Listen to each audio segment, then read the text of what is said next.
नमस्कार, स्वागत है आपका बोलता है हिमाचल पर। आज है 8 अगस्त 2023 और हिमाचल प्रदेश की आज की सबसे बड़ी खबरें हम आपके लिए लेकर आए हैं। हमेशा की तरह आप इस वीडियो को लाइक कर दीजिएगा। चैनल पर नहीं जुड़े चैनल को आप सब्सक्राइब जरूर करें। पेश है आज की सबसे बड़ी खबरें।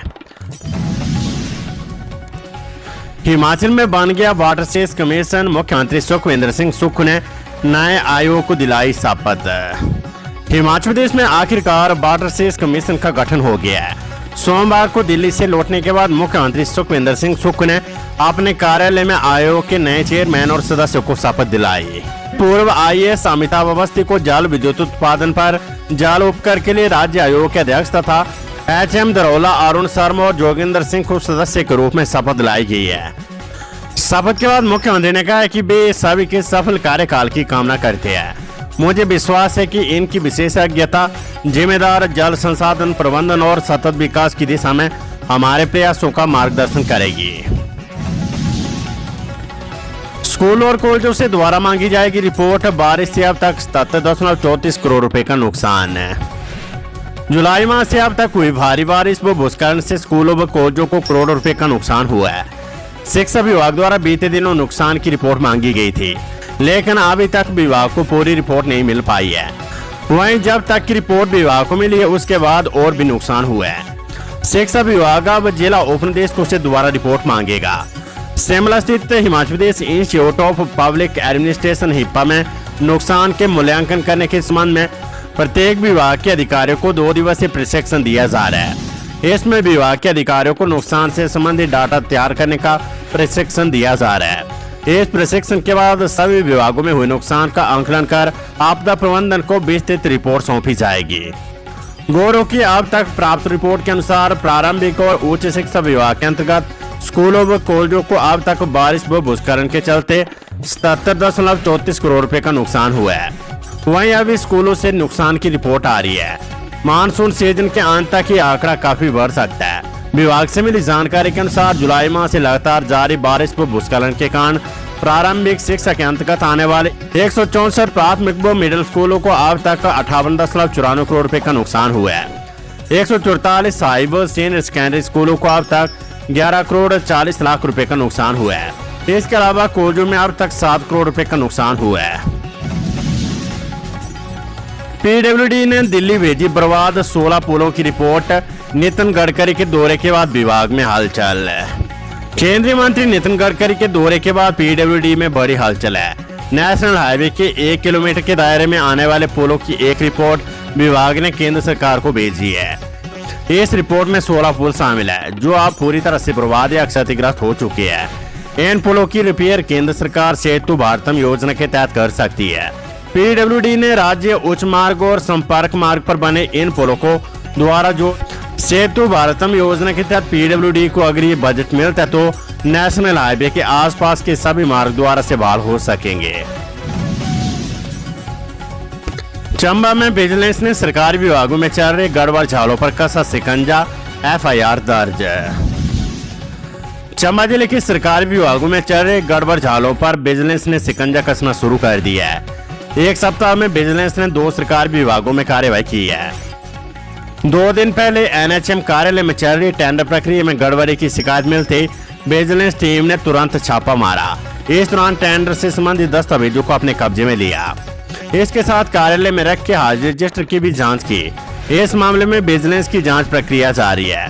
बीते शनिवार शाम को विजिलेंस ने क्षेत्रीय अस्पताल चंबा में तैनात डाटा एंट्री ऑपरेटर के खिलाफ रिश्वत मांगने को लेकर एफआईआर दर्ज की। जिला मुख्यालय के साथ डायग्नोस्टिक सेंटर सीटी स्कैन खोलने के लिए कंपनी ने मुख्य चिकित्सा अधिकारी कार्यालय में आवेदन किया था। इसकी अनुमति देने से पहले विशेष टीम सेंटर का औचक निरीक्षण करती है। इसमें मशीनों से लेकर अन्य व्यवस्थाओं की जांच की जाती है। इसके बाद कंपनी को सेंटर चलाने की अनुमति दी जाती है। इस निरीक्षण प्रक्रिया को आसान बनाने के एवज में आउटसोर्स डाटा एंट्री ऑपरेटर ने रिश्वत मांगी थी।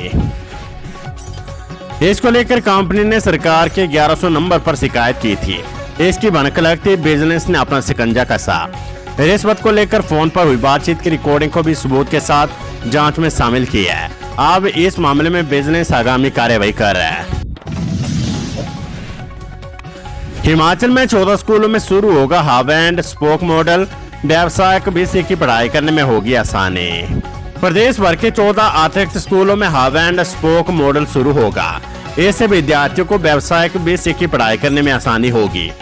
प्रदेश भर में हब एंड स्पोक मॉडल स्कूलों की संख्या बढ़ने से विद्यार्थियों को दूर दराज के क्षेत्रों में पढ़ने के लिए आने और जाने की समस्या से छुटकारा मिलेगा। वहीं शिक्षकों को भी राहत मिलेगी। वर्तमान में प्रदेश भर में 1154 स्कूलों में व्यावसायिक विषयों की शिक्षा प्रदान की जा रही है। इनमें से 43 स्कूलों को हब एंड स्पोक मॉडल बनाया गया है। इन स्कूलों में व्यावसायिक विषय पढ़ाने के लिए शिक्षक और लैब सहित आधुनिक उपकरणों की सुविधाएं उपलब्ध है। स्कूलों में नजदीक स्थित उच्च और वरिष्ठ माध्यमिक स्कूलों के विद्यार्थी भी व्यावसायिक विषय की पढ़ाई करने के लिए आते हैं और हब स्कूल में कार्यरत शिक्षक स्पोक स्कूल में जाकर विद्यार्थियों को पाठ्यक्रम पढ़ाता है। स्पोक स्कूल के विद्यार्थियों को हब स्कूल के अनुसार ही विषय पढ़ाना पड़ता है और हब स्कूल में आकर ही प्रैक्टिकल परीक्षाएं देनी पड़ती है। एसपी मंडी सरदार पटेल यूनिवर्सिटी ने 16 अगस्त तक बढ़ाई पीजी में प्रवेश के लिए तिथि। सरदार पटेल विश्वविद्यालय मंडी ने पीजी में प्रवेश के लिए तिथि बढ़ा दी है। विश्वविद्यालय ने शैक्षणिक सत्र 2023-24 के लिए मेरिट आधारित पीजी कोर्स में प्रवेश के लिए ऑनलाइन आवेदन करने की अंतिम तिथि 16 अगस्त तय की है। प्रतिकुलपति एवं अधिष्ठाता अकादमिक प्रोफेसर अनुपमा सिंह ने बताया कि 16 अगस्त तक इच्छुक छात्र पीजी में प्रवेश के लिए तय आवेदन शुल्क के साथ ऑनलाइन आवेदन कर सकते हैं। पोर्टल खोल दिया गया है। ऑनलाइन आवेदन यूनिवर्सिटी की वेबसाइट पर उपलब्ध है। विभिन्न पीजी कोर्सों में काउंसलिंग की तिथि शीघ्र ही यूनिवर्सिटी की वेबसाइट पर उपलब्ध करवा दी जाएगी। छात्र एडमिशन एवं काउंसलिंग की हर तरह की जानकारी के लिए वेबसाइट देखते रहे। बिना बिचौलियों के केरल पहुंचा हिमाचल का सेब, केरल के सीएम ने दिया सहयोग का आश्वासन। बगीचे से ग्राहक तक योजना के तहत सहकारी समितियों के माध्यम से हिमाचल, कश्मीर और उत्तराखंड का सेब बिना बिचौलियों के सीधे केरल के बाजारों में उपलब्ध होगा।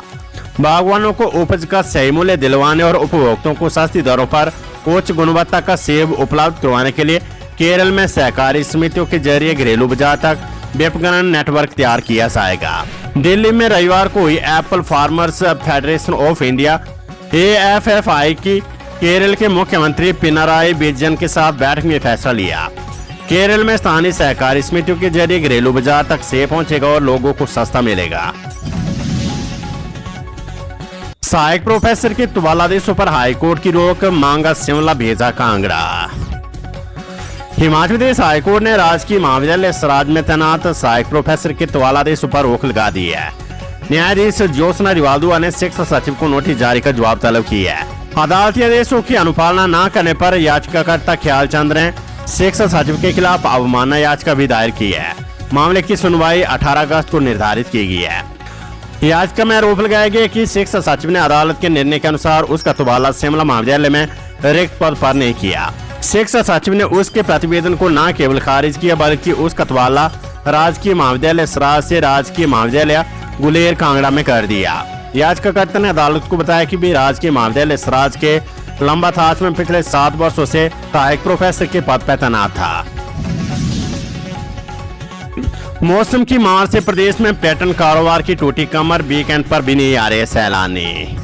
मौसम की मार से प्रदेश में पर्यटन कारोबार की कमर टूट गई है। शिमला, मनाली, चायल, डलहौजी सहित अन्य पर्यटन स्थलों पर होटल खाली है। वीकेंड पर भी सैलानी प्रदेश के पर्यटन स्थलों का रुख नहीं कर रहे हैं। कालका शिमला नेशनल हाईवे बंद होने के कारण 15 अगस्त के सीजन पर भी पानी फिरने का खतरा है। पर्यटन स्थल खाली होने से पर्यटन कारोबारी मायूस है। कालका शिमला नेशनल हाईवे पिछले 5 दिन से बंद है। कालका और शिमला के बीच रेल जुलाई के पहले हफ्ते से बंद है। सैलानियों के लिए शिमला पहुंचना मुश्किल हो गया है। चंडीगढ़ मनाली नेशनल हाईवे पर भी भूस्खलन के कारण आवाजाही प्रभावित हो रही है। बीते करीब 1 माह से कमरों की बुकिंग न होने से होटल व्यवसाय निराश है। होटल के अलावा travel agent, taxi operator, tourist guide, फोटोग्राफरों, घोड़ा संचालकों सहित पर्यटन कारोबार से जुड़े अन्य लोगों को भारी नुकसान उठाना पड़ रहा है। हिमाचल में हिमपेड़ स्टोर में यूरिया लंबे समय से उपलब्ध नहीं है, जिस कारण किसान और बागवान परेशान है। इस समय शिमला के कई क्षेत्रों में सेब का सीजन खत्म होने की कगार पर पहुंच गया है। शिमला कुल्लू के निचले क्षेत्रों में सेब का सीजन खत्म हो चुका है। ये समय इन क्षेत्रों में पोस्ट हार्वेस्ट का होता है। सेब तुड़ान के बाद पौधों में नाइट्रोजन डाली जाती है। लेकिन हिमफेड में यूरिया उपलब्ध न होने के कारण किसानों को बिना सब्सिडी वाली नाइट्रोजन खरीदनी पड़ रही है। बता दें कि इस वर्ष किसानों की फसल कम है। सेब की फसल कम होने से किसानों को कम मुनाफा हुआ है। इसके बाद किसानों को सरकारी सब्सिडी वाला यूरिया नहीं मिल पा रहा है। लेकिन हिमफेड के अनुसार आज यूरिया की सप्लाई हिमाचल पहुंचेगी।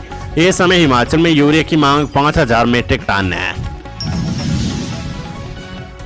बाढ़ से नुकसान, NHI बिजली परियोजनाओं और खनन को ठहराया तबाही का जिम्मेदार, राष्ट्रपति को भेजा पत्र। जिला कुल्लू में 8 से 11 जुलाई तक हुई भारी बारिश और बाढ़ से मची तबाही के जख्म एक माह बाद भी हारे हैं। इसके लिए हिमालय नीति अभियान ने राष्ट्रपति द्रौपदी मुर्मू को पत्र लिखकर इस तबाही के लिए NHI, राज्य सरकार और पनबिजली परियोजनाओं के अवैज्ञानिक निर्माण को जिम्मेदार ठहराया है। उन्होंने कहा है कि NHI ने कीरतपुर से मनाली तक अवैध रूप से जगह जगह मलबा डंप किया। वहीं पहाड़ियों को काटने के साथ साथ नदियों में इतनी अधिक मात्रा में मलबा निस्तारण डंपिंग साइट के उचित प्रबंधन के बगैर किया जा रहा है। परियोजना निर्माण की गति में तेजी उचित भूगोलिक संज्ञान के बगैर अवैज्ञानिक रूप से लाई जा रही है।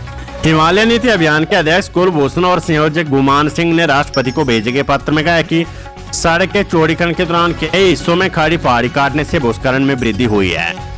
इसके अलावा बिजली प्रोजेक्टों के बांधों से बिना किसी सूचना की बड़ी मात्रा में पानी को छोड़ा जाना भी तबाही का कारण है। वहीं विकास के लिए सरकार, कारोबारियों और आम लोगों द्वारा नदी के किनारे बड़े पैमाने पर अतिक्रमण किए गए हैं। साथ ही ब्यास नदी में खनन भी नदी के प्रवाह में बदलाव का कारण बना है। इसने भी बाढ़ के प्रभाव को बढ़ाने में योगदान दिया है। चक्की मोड़ के नजदीक क्षतिग्रस्त कालका शिमला नेशनल हाईवे 5 सोमवार को भी नहीं खोल पाया। अब कंपनी के अधिकारी इसे मंगलवार दोपहर तक बहाल करने का दावा कर रही है। इससे पहले कंपनी ने सोमवार दोपहर को सड़क शुरू करने की पूरी तैयारी कर ली थी। 90% काम भी पूरा हो गया था, लेकिन सोमवार सुबह करीब 7:15 बजे बारिश के दौरान पहाड़ी से मलबा आ गया और नेशनल हाईवे फिर बंद हो गया। उसके बाद दोपहर 1:30 बजे फिर से कुछ मलबा पहाड़ी से गिरने के कारण बनाई गई सड़क दब गई, जिससे अब दोबारा से मलबा हटाने के लिए मशीनें लगाई गई है। तो ये थी हिमाचल प्रदेश की आज की सबसे बड़ी खबरें। हमेशा की तरह आप इस वीडियो को लाइक कर दीजिएगा और इस चैनल बोलता हिमाचल को आप YouTube पर सब्सक्राइब जरूर करें। नमस्कार, जय हिंद, जय भारत।